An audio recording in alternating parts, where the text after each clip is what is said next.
வாசுகி அம்மையார் அவர்களுடைய முன்னேற்பாடு பாராட்டுதற்குரியது.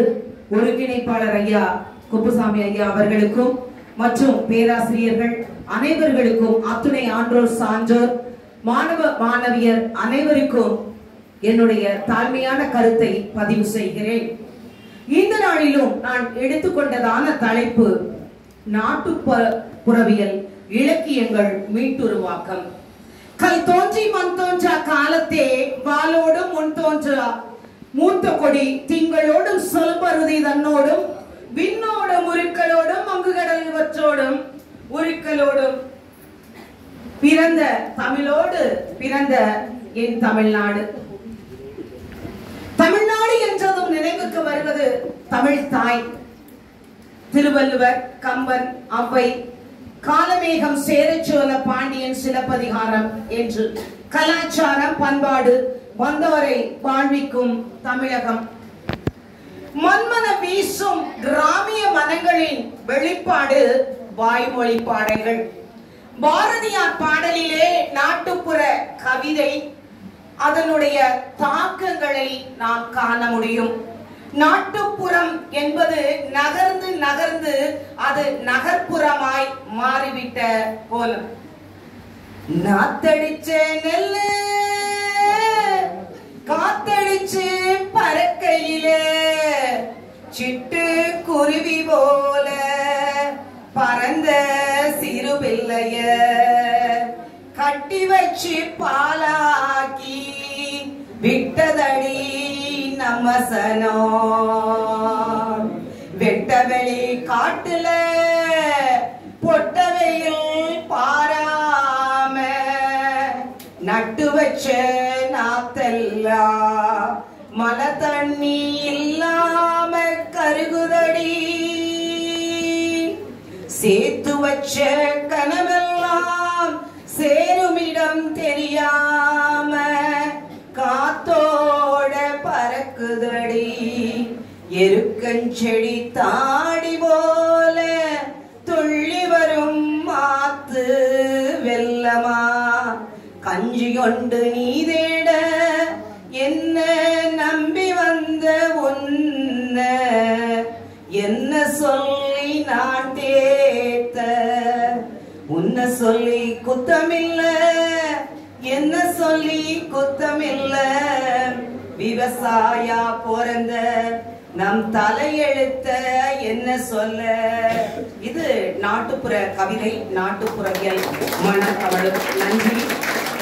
நான் 27 ஆண்டு காலமாக சென்னை மாநகராட்சியிலே ஆசிரியர்களுக்கு பயிற்றுவிக்கும்படியாக மாநில மாவட்ட கருத்தாளராக பணியாற்றி கொண்டு வருகிறேன். இந்த மேடையிலும் என்னை நிறுத்தியதற்காக நான் தலை சாய்க்கிறேன். மாணவர்கள் மத்தியிலே தூண்டுதலையும் எழுச்சியையும், இளைஞர்கள் மத்தியிலே பொதுவாய் தமிழ் தொண்டை, தமிழ் ஆர்வத்தை ஊக்கப்படுத்த வேண்டும், நான் ஊக்குவிக்க வேண்டும் என்பதை நான் எடுத்துக்கொண்டு கவிதைகளையும் எழுத்தாண்மை பணிகளிலும் நூல்கள் எழுதுவதிலும் என்னை அர்ப்பணித்திருக்கிறேன். என்னையும் இசைவாய் அழைத்ததற்கு நான் அரங்கத்திற்கு நன்றி செலுத்துகிறேன். நாட்டுப்புறவியல் இலக்கியங்கள் மீட்டுருவாக்கம். நாட்டுப்புறவியல் என்பது மக்கள் வாய்மொழியாகவும் எழுதப்படாமலும் தலைமுறையாகவும் பகிரப்படுகிற அறிவு, கதைகள், பழமொழிகள், சடங்குகள் மற்றும் நம்பிக்கைகளை குறிக்கிறது. இது மக்களுக்கு பொதுவான சமூகத்தின் கலாச்சாரத்தை பிரதிபலிக்கிற தலைமுறையாக கடத்தப்படும் வாய்மொழி மரபுகள் இதிலே அடங்கும். நாட்டுப்புறவியல் கிராமப்புற மக்களிடமிருந்து உருவானது என்றும் இது சமூகத்தின் கதைகள், பாடல்கள், பழமொழிகள், விடுகதைகள், நம்பிக்கைகள் மற்றும் சடங்குகளின் தொகுப்பாய் காணப்படுகிறது. நாட்டுப்புறவியலின் கூறுகள்: வாய்மொழி இலக்கியம், நாட்டுப்புற பாடல்கள், கதைகள், பழமொழிகள், புதிர்கள் போன்ற எழுதப்படாத இலக்கியங்கள் நாட்டுப்புறவியலிலே ஒரு முக்கிய அங்கமாய் காணப்படுகிறது. இதிலே மரபு சார்ந்த அறிவு, பல தலைமுறைகளாக கடத்தப்படுகிற அறிவு, குறிப்பாக கிராமப்புற சமூகங்களிலே கல்வி அறிவற்ற மக்களால் இது பரப்பப்படுகிறது. கலாச்சார கூறுகள்: சடங்குகள், விழாக்கள், நம்பிக்கைகள் மற்றும் சமூக நடத்தைகள் அனைத்தும் நாட்டுப்புறவியலிலே ஒரு முக்கியமான பகுதியாக கருதப்படுகிறது. நாட்டுப்புறவியலின் நோக்கத்தை பார்த்தோமானால் பொழுதுபோக்கு. நாட்டுப்புற கதைகளும் பாடல்களும் மக்களுக்கு பொழுதுபோக்கு அம்சங்களை வழங்குகிறது. இது அறிவுறுத்துகிறது என்னவென்றால் நல்லொழுக்கங்கள், நன்னெறி மற்றும் சமூக பண்புகள் பற்றிய அறிவை நாட்டுப்புற கதைகள் மூலம் நாம் அறிந்து கொள்ள முடியும். சமூக மற்றும் கலாச்சார பாதுகாப்பை பார்த்தோமானால் நாட்டுப்புறவியல் ஒரு சமூகத்தின் தனித்துவமான கலாச்சாரத்தையும் பாதுகாப்பையும் அது பாரம்பரியத்தையும் பாதுகாக்கிறதாய் காணப்படுகிறது. தமிழர் நாட்டுப்புறவியலின் முக்கியத்துவம் தமிழ் மக்களின் பாரம்பரிய வாழ்வியல் கூறுகளை ஆய்வு செய்கிறது நம் தமிழருடைய நாட்டுப்புறவியலாகும். இரண்டாவது, தமிழ் சமூகத்தினுடைய அறிவு, பண்பாடு மற்றும் நம்பிக்கைகள் ஆகியவற்றை இந்த நாட்டுப்புறவியல் வெளிப்படுத்துகிறது. வானமாமலை போன்ற தமிழ்நாட்டார் வழக்காட்சியல் ஆய்வாளர்கள் இந்த துறையின் வளர்ச்சிக்கு மிகவும் முக்கியமான பங்காற்றி இருக்கிறார்கள். நாட்டுப்புறவியலின் ஆய்வுகள். நாட்டுப்புறவியல் ஆய்வுகள் என்பது ஒரு கல்வித்துறை. இது மக்கள் சார்ந்த வாய்மொழி கதைகள், நம்பிக்கைகள், பாரம்பரியங்கள் மற்றும் கலை வடிவங்களை ஆய்வு செய்கிறது. இது மக்கள் வாய்மொழி இலக்கியங்கள், நம்பிக்கைகள், வாய்மொழி இலக்கிய வடிவங்கள் மற்றும் பண்பாட்டு நடைமுறைகள் போன்றவற்றை ஆய்வு செய்து புரிந்து கொள்வதை நோக்கமாய் கொண்டிருக்கிறது. இந்த பிரிவிலே வாய்மொழி இலக்கியங்கள், கிராமிய மருத்துவம், சடங்குகள், நாட்டுப்புற கலைகள் போன்ற பல்வேறு கூறுகள் அடங்கும். நாட்டுப்புறவியல் ஆய்வுகளின் முக்கிய கூறுகளை குறித்து பார்த்தோமானால் வாய்மொழி இலக்கியங்கள். வாய்மொழி இலக்கியங்களிலே நாட்டுப்புற கதைகள், பாடல்கள், பழமொழிகள், விடுகதைகள் போன்றவற்றை ஆய்வு செய்யலாம்.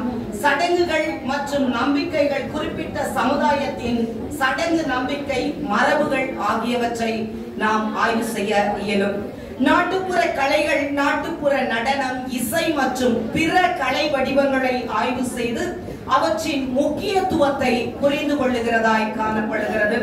பண்பாட்டு ஆய்வுகளிலே ஒரு குறிப்பிட்ட சமுதாயத்தின் வாய்மொழி மரபுகள், பண்பாட்டு கூறுகள், மக்களுடைய வாழ்க்கை முறையை ஆய்வுக்கு உட்படுத்துகிறதாய் காணப்படுகிறது. நாட்டுப்புறவியல் ஆய்வின் முக்கியத்துவத்தை குறித்து பார்த்தோமானால் சமுதாயத்தின் பண்பாட்டை நாம் புரிந்து கொள்ள முடியும். நாட்டுப்புறவியல் ஆய்வுகள் ஒரு சமுதாயத்தின் பண்பாடு, வரலாறு மற்றும் வாழ்வியல் முறைகள் பற்றி நாம் அறிந்து கொள்ளுகிறதற்கு ஏதுவானதாய் காணப்படுகிறது. பாரம்பரியங்களை பாதுகாக்க முடியும். இது ஆய்வின் முக்கியத்துவமாய் காணப்படுகிறது. வாய்வழி இலக்கியங்கள் மற்றும் பாரம்பரியங்கள் போன்றவற்றை தொகுத்து பாதுகாப்பதன் மூலம் நாம் அடுத்த தலைமுறைக்கு நாட்டுப்புறம், நாடு கூட்டல் புறம், அது புகர்ந்து புலர்ந்து இன்றைக்கு நகர்ப்புறமாய் போய்கொண்டிருக்கிற இந்த காலகட்டத்திலே நாட்டுப்புறவியலின் கோட்பாடுகளை உருவாக்குகிற சமுதாயமாய் இன்றைய சமுதாயம், வருங்கால தலைமுறை அமைய வேண்டும். மக்கள் சார்ந்த வாழ்வியல் முறைகளை ஆய்வு செய்து புதிய கோட்பாடுகளை உருவாக்கி அவற்றை மேலும் விரிவுபடுத்துதல், ஆய்வாளர்களுக்கு, கலைஞர்களுக்கு உதவுதல். நாட்டுப்புறவியல் ஆய்வில் ஈடுபட்டிருக்கிற ஆய்வாளர்களுக்கு, கலைஞர்களுக்கு இந்த ஆய்வுத்துறை பயனுள்ள தகவல்களை அளிக்கக்கூடியதாய் காணப்படுகிறது.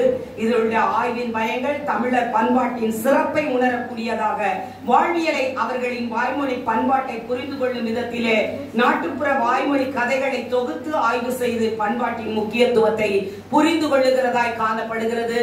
எனக்கு இந்த வாய்ப்பை அளித்த ஒவ்வொருவருக்கும், ஆளுமைகளுக்கும், அத்தனை நெறியாளர்களுக்கும், ஆன்றோர்களுக்கும், சான்றோர்களுக்கும், மாணவர்களுக்கும் இந்த நாளிலே விதைக்கப்பட்ட விதையானது 100 மடங்கு பலன் கொடுக்கும்படியாய் வாழ்த்தி விடை கூறி இடம் சார்கிறேன். நன்றி.